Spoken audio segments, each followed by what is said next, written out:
Genevieve immediately went to work in the underground hospital. She was the only woman at DNB and Foo, the only female among thousands of men. The soldiers were astonished to see an aristocratic Frenchwoman working in the blood and filth of the underground bunker. Many tried to convince her to leave on one of the few remaining evacuation flights, insisting that this was no place for a woman. Genevieve refused. The wounded needed her, and she would not abandon them. The hospital was a vision of hell. It was located underground, in bunkers and tunnels, to protect from the constant artillery bombardment. The air was thick with the smell of blood, infection, and gangrene.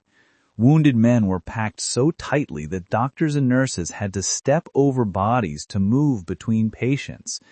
There was no running water, no electricity except for occasional generators, and no way to sterilize equipment properly. Operations were performed by flashlight, with artillery shells exploding overhead, causing dirt to rain down from the ceiling onto open wounds. Genevieve worked 18 to 20 hours per day, assisting surgeons with operations, changing bandages, distributing the limited medications available, and providing comfort to dying men.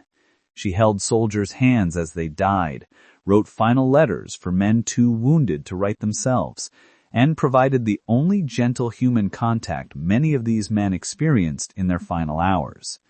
The soldiers began calling her the Angel of DNB and Foo, a symbol of hope and humanity in the midst of horror. The bombardment never stopped. Vietnamese artillery fired thousands of shells daily into the French positions. The above-ground fortifications were systematically destroyed. French casualties mounted, hundreds wounded daily, with no way to evacuate them. The underground hospital filled beyond capacity.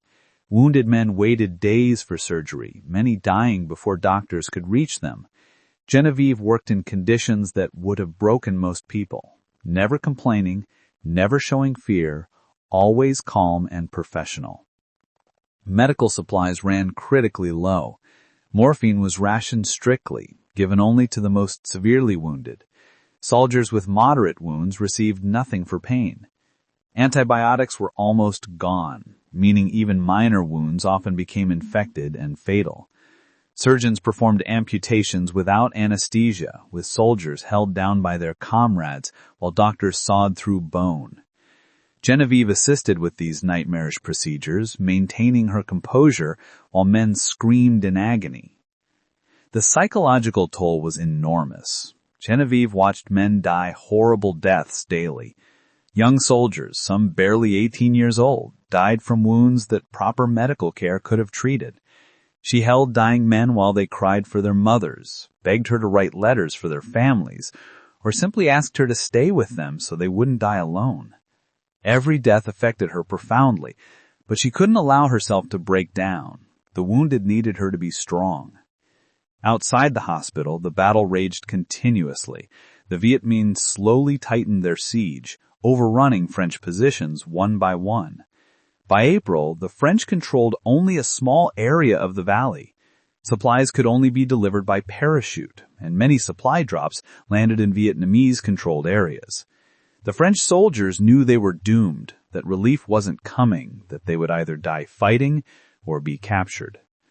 Despite the hopeless situation, Genevieve refused to leave. Several evacuation flights managed to land in late March and early April, and each time commanders begged her to evacuate. She was the only woman, a non-combatant with no military reason to stay. But Genevieve insisted on remaining with the wounded. If the soldiers had to stay and fight, she would stay and care for them. Her presence became symbolically important. If an aristocratic Frenchwoman had faith in the defenders of Dien Bien Phu, then perhaps the situation wasn't entirely hopeless. Food ran desperately short. By late April, the garrison was on starvation rations. Water was contaminated and scarce. The constant bombardment prevented soldiers from moving safely above ground. The French positions were shrinking daily as Vietnamese forces overran strong point after strong point. The French commanders radioed Hanoi, reporting that the situation was hopeless and the base would fall within days. On May 7, 1954, After 56 days of siege, Dien Bien Phu fell. The final Vietnamese assault overwhelmed the French defenders. Thousands of French soldiers were killed in the final battle. The survivors, including Genevieve, were captured by Viet Minh forces. The French military's most devastating defeat was complete. The battle had cost France approximately 2,300 dead and 5,600 wounded. Another 10,000 men were captured, most of whom would die in Vietnamese POW camps. Genevieve became a prisoner of war, the only female French POW captured at Dien Bien Phu. The Vietnamese treated her better than male prisoners. She was given slightly more food, better shelter, and wasn't subjected to forced labor or torture. But she was still a prisoner, marching through the jungle with thousands of other French POWs, uncertain of her fate. The Vietnamese recognized her symbolic value and eventually decided to release her as a goodwill gesture. On May 24, 1954, just 17 days after the fall of Dien Bien Phu, Genevieve was released by the Vietnamese and returned to French-controlled Hanoi. Her release was a propaganda victory for both sides. The Vietnamese demonstrated magnanimity, while the French had a living symbol of heroism and sacrifice. Genevieve was flown back to France, where she received a hero's welcome, completely unexpected and unwanted. France was in shock over the Dien Bien Phu defeat. The loss represented not just a military failure, but the end of French colonial power in Indochina. The government needed something positive from the disaster, some symbol that French courage and honor had remained intact despite the defeat. Genevieve de Gallard became that symbol, the angel of Dien Bien Phu, the aristocratic nurse who had stayed with wounded soldiers even as the fortress fell around her. Genevieve was awarded France's highest military honors, including the Légion d'honneur and the Croix de Guerre. She was promoted to lieutenant in the French Air Force. The French government organized public appearances and ceremonies celebrating her heroism. Newspapers and magazines published stories about the aristocratic nurse who became a symbol of French courage and honor. She was invited to speak at schools, military bases, and public events across France. The American government invited Genevieve to visit the United States in 1954. President Dwight Eisenhower personally received her at the White House. Congress awarded her the Presidential Medal of Freedom, the highest civilian honor America could bestow on a foreign national. She appeared on American television, met Hollywood celebrities, and received gifts and honors everywhere she went. Americans were fascinated by this elegant French aristocrat who had endured horrific conditions with such grace and courage. But Genevieve was deeply uncomfortable with the attention. She insisted she wasn't a hero. She had simply done her job as a nurse. The real heroes were the soldiers who died at Dien Bien Phu, the surgeons who worked to exhaustion, the pilots who flew supply missions into deadly anti-aircraft fire. She felt guilty receiving honors while thousands of French soldiers remained in brutal Vietnamese POW camps, many dying from disease, starvation, and abuse. The psychological impact of Dien Bien Phu haunted Genevieve. She had nightmares about the underground hospital, about the men she couldn't save, about the screams of soldiers being amputated without anesthesia. She struggled with survivor's guilt. Why had she survived when so many hadn't? She tried to return to normal nursing work, but civilian hospitals seemed trivial after Dien Bien Phu. How could she care about minor ailments when she had watched young men die from wounds that tore their bodies apart? In 1956, Genevieve married Captain Jean de Helma, a French military officer she had met during her service in Indochina. They had 2 children and tried to build a normal life. Genevieve left active military service, focusing on raising her family. She deliberately avoided public attention, declining most interview requests and refusing to write a memoir about Dien Bien Phu. She wanted to be known as a wife and mother, not as the angel of Dien Bien Phu. But she could never fully escape her past. Veterans of Dien Bien Phu sought her out, wanting to thank her, to share memories, to connect with someone who had been there and understood. She attended veteran reunions and memorial services, honoring the men she had served with. These events were emotionally difficult, seeing aged survivors, hearing about comrades who had died, remembering the horror of those 56 days. But Genevieve felt she owed it to the men of DNB and Foo to remember them. Her marriage ended in divorce in 1965. Raising 2 children alone while dealing with unprocessed trauma from DNB and Foo was enormously difficult. Genevieve struggled financially and emotionally, but refused to exploit her fame for money. She could have written lucrative memoirs, given paid speeches, or sold her story to Hollywood, but she believed that profiting from the suffering and death of French soldiers would be dishonorable. Genevieve eventually remarried to Colonel André Paris, another military officer. This marriage was more successful, providing stability and understanding. André had military experience and understood the psychological toll of combat and trauma. They lived quietly in France, with Genevieve maintaining a low public profile while occasionally participating in events honoring DNB and Foo veterans. Over the decades, Genevieve's attitude toward her DNB and Foo experience evolved. In her youth, she had rejected the angel label as inappropriate hero worship. But as she aged and watched DNB and Foo veterans die one by one, she recognized that her symbolic importance mattered to them. For many veterans, she represented something noble and pure in a war that had been brutal and ultimately pointless. If being the angel of DNB and Foo gave comfort to dying veterans, she would accept that role. In 2004, on the 50th anniversary of DNB and Foo's fall, Genevieve attended memorial ceremonies in France and Vietnam. She was 79 years old, one of the few survivors still alive. She met with Vietnamese officials, including some who had fought against the French. The meetings were emotional, but healing. Former enemies acknowledging each other's courage and suffering, recognizing that both sides had fought for what they believed was right. Genevieve de Galard-Tarobe died on May 8, 2024, at the age of 99, exactly 70 years and 1 day after the fall of DNB and Foo. She died peacefully at her home in Paris, surrounded by family. Her death marked the end of an era. She was the last living symbol of France's colonial wars in Indochina and one of the last witnesses to one of the 20th century's most significant battles. Her funeral was attended by French military leaders, veterans, and government officials. President Emmanuel Macron issued a statement praising her courage and service. But the most moving tributes came from the families of men who had been at DNB and Foo, children and grandchildren of soldiers who had died there, who wanted to thank the woman who had comforted their fathers and grandfathers in their final moments. Genevieve's legacy is complex. She symbolized French courage during a devastating defeat, providing something positive for France to remember from a war that ended in humiliation.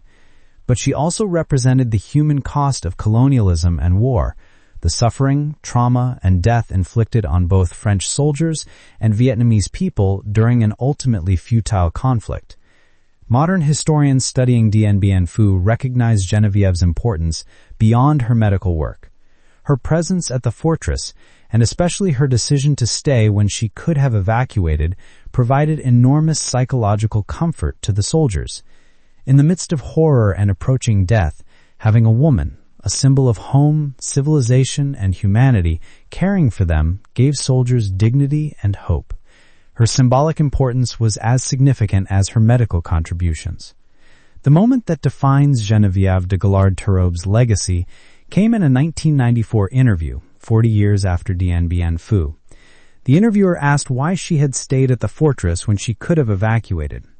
Genevieve was silent for a long moment, clearly struggling with memories and emotions that 40 decades hadn't diminished. Then she gave an answer that captured her entire philosophy of service.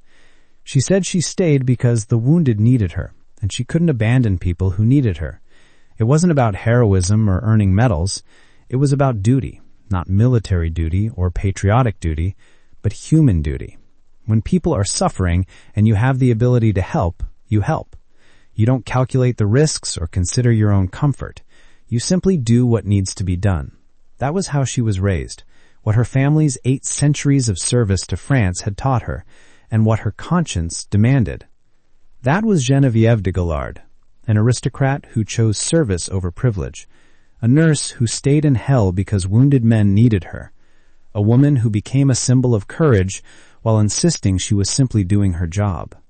Her story reminds us that true nobility isn't about titles or birthright, it's about choosing to serve others, even when that choice leads to suffering and trauma that lasts a lifetime. The Angel of DNB and Foo, Genevieve de Gallard. She was the only woman trapped in a fortress surrounded by 50,000 enemy soldiers. For 56 days, she operated on wounded men in underground bunkers while artillery shells rained down constantly. She had no anesthesia, no proper medical equipment, and no hope of escape. Surgeons collapsed from exhaustion. Soldiers begged her to end their suffering. But she refused to leave, refused to stop, refused to let them die alone. This is the story of the woman who became a legend during France's most devastating military defeat. Stay until the end to discover why the woman who symbolized French heroism spent the rest of her life trying to escape that image. Genevieve Marguerite Henriette Marie de Gallard Tarobe was born on April 13, 1925, in Paris, France, into one of the oldest aristocratic families in French history. The de Gallard family traced its lineage back to the 11th century, with ancestors who had fought in the Crusades, served French kings, and maintained their noble status through centuries of revolution and war. Genevieve entered a world of privilege, tradition, and the expectation that nobility meant service to France. Her father, Jacques de Gallard Tarobe, was a respected member of French aristocracy who had served with distinction in World War I.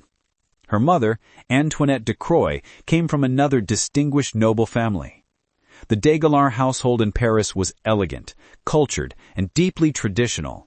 Young Genevieve, called Genou by her family, grew up surrounded by art, literature, history, and the weight of her family's 800-year legacy of service to France. Genevieve's childhood was shaped by the expectation that aristocracy meant responsibility, not just privilege.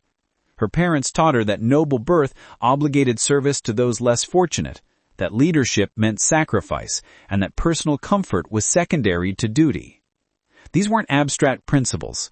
They were the foundation of how her family had survived centuries of French political upheaval by remaining relevant and necessary to French society. But Genevieve's privileged childhood ended abruptly in 1940, when she was just 15 years old. Nazi Germany invaded France, and within 6 weeks, the French military collapsed. Paris fell under German occupation. The French military collapsed within 6 weeks. Paris fell under German occupation. The de Gallard family, like all French families, faced the horror of foreign occupation, Nazi control, and the destruction of the France they had known. Everything stable and secure in Genevieve's young life vanished. The German occupation of France was brutal and humiliating. Nazi soldiers patrolled Paris streets. French citizens faced shortages of food, fuel, and basic necessities. French Jews were rounded up and deported to concentration camps. Collaboration and resistance divided French society, with families torn apart over whether to accept German rule or fight it. For aristocracy families like the de Gallards, who had defined themselves through service to France, the occupation was particularly devastating. Genevieve was too young to join active resistance movements, but she witnessed the occupation's daily humiliations and cruelties. She saw German soldiers swagger through Paris, treating French citizens with contempt. She heard stories of resistance fighters being tortured and executed. She understood that her country had been defeated and occupied by an enemy that considered French culture and French people inferior. These experiences shaped her profoundly, instilling a fierce determination that France would recover its honor and independence. When France was liberated in 1944, Genevieve was 19 years old. The war had lasted her entire adolescence. France was free, but devastated. Hundreds of thousands dead, cities destroyed, economy shattered, and national pride wounded by the rapid defeat and 4 years of occupation. France needed to rebuild physically and psychologically. For young French people like Genevieve, the question was how to contribute to that rebuilding. After the war, Genevieve considered various careers. Her aristocratic background provided opportunities many French women lacked. She could have married well, lived comfortably, and resumed the privileged life the war had interrupted. But Genevieve wanted something more meaningful. She had seen too much suffering, too much death, too much courage under impossible circumstances. She wanted to serve, to help, to be useful in ways that aristocracy's social life couldn't provide. In 1948, at age 23, Genevieve made a decision that shocked her aristocratic family and friends. She enrolled in nursing school. In 1940s France, nursing was not considered an appropriate career for aristocratic women. It was hard physical work, dealing with disease, blood, and bodily functions that upper-class women were expected to avoid. But Genevieve didn't care about social propriety. She wanted to serve, and nursing offered a way to help people who were suffering. Nursing school was difficult. Genevieve had grown up with servants, never doing physical labor or dealing with unpleasant tasks. Now she spent her days cleaning bedpans, changing bandages, and working long shifts on her feet. Her aristocratic background meant nothing in the hospital. She was treated like any other student nurse, expected to work hard and follow orders. But Genevieve discovered she loved the work. Helping patients, easing suffering, and being genuinely useful gave her life purpose that social events and aristocratic obligations never had. After completing nursing training, Genevieve joined the French Air Force as a military nurse in 1952.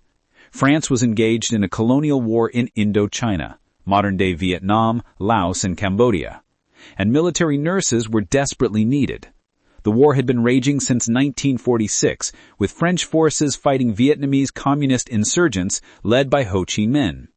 Thousands of French soldiers were being killed and wounded, creating constant demand for medical personnel. Genevieve volunteered for service in Indochina in 1953. Her family was horrified. Why would an aristocratic woman voluntarily go to a war zone? But Genevieve felt compelled to serve where the need was greatest. In November 1953, she deployed to Indochina as a flight nurse, evacuating wounded soldiers from combat zones to hospitals. It was dangerous work. Medical evacuation flights were often shot at by Vietnamese forces, but it was also deeply meaningful. Genevieve was saving lives, doing work that mattered. Indochina in 1953 was a nightmare for French forces. The Vietnamese communists, called the Viet Minh, had grown from a guerrilla force into a conventional army capable of challenging French troops directly. The French military, stretched thin trying to control a vast territory with limited resources, was losing ground. Casualties were mounting. French public opinion was turning against the war, but French military commanders believed they could force a decisive battle that would crush the Viet Minh once and for all. French General Henry Navarre developed a plan to establish a major base at DNB and Foo, a valley in northwestern Vietnam near the Laotian border. The French would build a fortified base, challenge the Viet Minh to attack it, and destroy them with superior French firepower. It seemed like a sound strategy.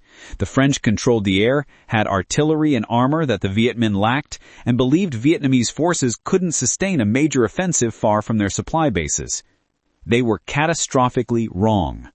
Over the following months, the Viet Minh under General Vogue Nguyen Giap moved massive quantities of artillery into the mountains surrounding Dien Bien Phu. Thousands of Vietnamese soldiers and civilians manually hauled artillery pieces through supposedly impassable jungle, positioning them in caves and camouflaged positions on the hillsides. By March 1954, the French base was surrounded by 50,000 Vietnamese troops and hundreds of artillery pieces. On March 13th, the Viet Minh began their assault. Artillery shells rained down on the French positions. The bombardment was devastating, far heavier than anything French commanders had thought possible. The airstrip, essential for resupplying the base and evacuating wounded men, was destroyed within days. The French strongpoints around the valley were overrun one by one. The French forces at Dien Bien Phu, approximately 10,000 men, were trapped in a base surrounded by 50,000 enemy troops. Genevieve de Galard was flying medical evacuation missions to Dien Bien Phu in March of 1954. On March 28th, she was aboard a medical evacuation flight that landed at the base to pick up wounded soldiers. While loading casualties, Vietnamese artillery began shelling the airstrip. The aircraft Genevieve was aboard was damaged and couldn't take off. She was stranded at DNB and Foo, trapped with 10,000 French soldiers and a base surrounded by 50,000 enemy troops. The situation was desperate. The underground hospital at DNB and Foo was overwhelmed with wounded soldiers. Medical supplies were running dangerously low. Surgeons were performing amputations and emergency surgeries in filthy conditions without proper equipment or anesthesia. Wounded men lay on dirt floors, screaming in pain, many dying from infections because antibiotics were scarce. The doctors and medics were exhausted, working around the clock, watching men die from wounds that would have been treatable in a proper hospital.